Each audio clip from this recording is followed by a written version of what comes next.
King Charles has been implicated in a massive decades-old paedophile ring at an elite British boarding school, according to revelations by a former student and whistleblower who's blown the lid off the horrific scale of the elite's chosen vice. According to an award-winning journalist who attended the school as a boy, children at the elite school are routinely beaten, harassed, raped and driven to suicide. Inevitably with paedophilia, all roads lead to Rome.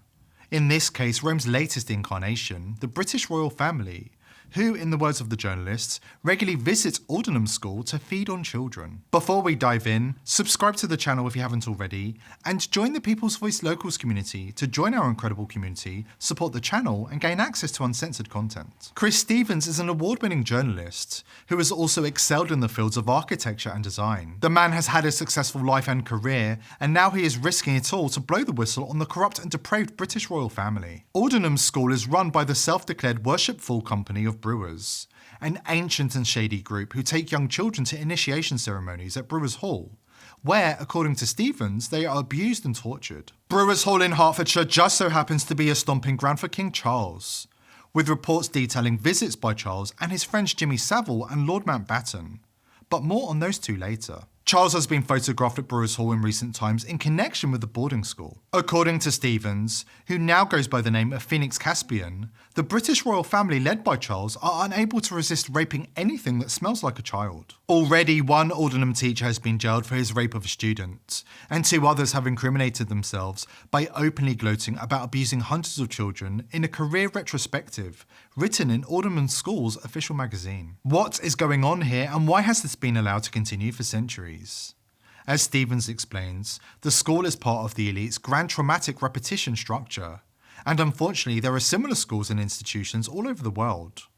Children are tortured by the school and are then provoked by systematic corruption to reenact that torture on younger students. As Stevens says, it's a vivid example of blind traumatic repetition, but it gets even worse.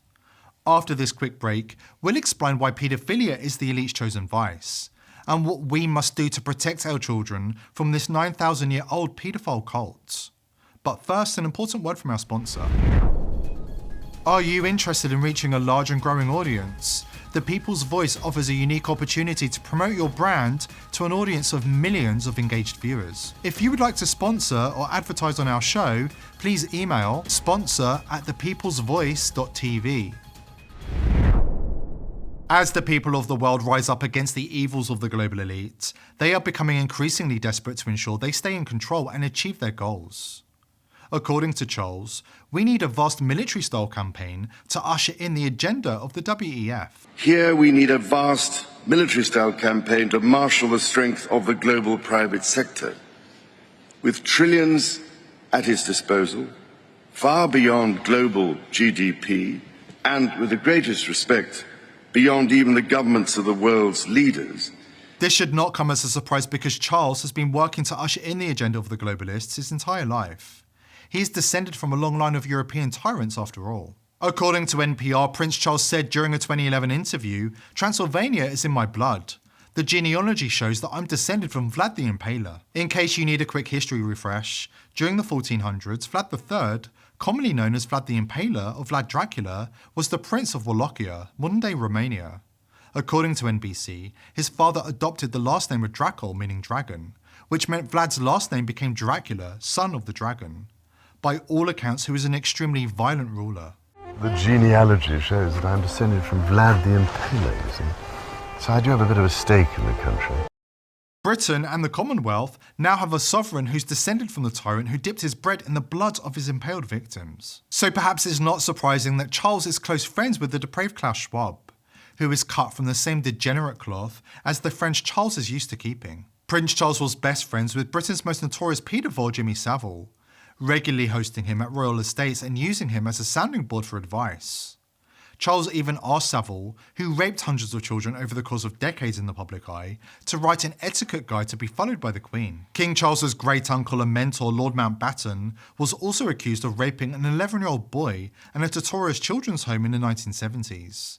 adding weight to allegations that the British royal family practiced child sacrifice and ritualistic paedophilia as one of their ancient rites and customs. What are the chances of Charles and Andrew both being best friends with the most notorious international paedophiles of their generation? And what are the chances of King Charles's mentor also being accused of raping young boys? How many times can these revelations be swatted aside and declared a coincidence? Now that Savile and Mountbatten are dead and Charles's disgraced brother Andrew can't keep company with Jeffrey Epstein anymore, Charles is spending his time working on ushering in the globalist vision of the New World Order, with all of the anti-human evil that it entails. But it gets worse. Those at the top of the pyramid can't leave anything up to chance. So instead of relying on just money to corrupt and control politicians, leaders, musicians, pundits, and anybody with a big audience, they turn to horrific methods of control, like the torture described by the whistleblower at Alderman School. Make no mistake, this is a worldwide globalist criminal enterprise designed to ensnare the young and vulnerable and destroy their souls before they join the elite ranks of the corrupt and debased. Every world leader and most entertainers and news broadcasters are compromised in this way, meaning they are all doing the bidding of their masters at the top of the pyramid. This bidding equates to corrupting all minds, sexualizing children, transhumanism, and extreme depopulation. For those who survive the planned cull, they will be rewarded with global tyranny and slavery for the underclass. We know exactly what they have planned for us because they can't stop gloating about it.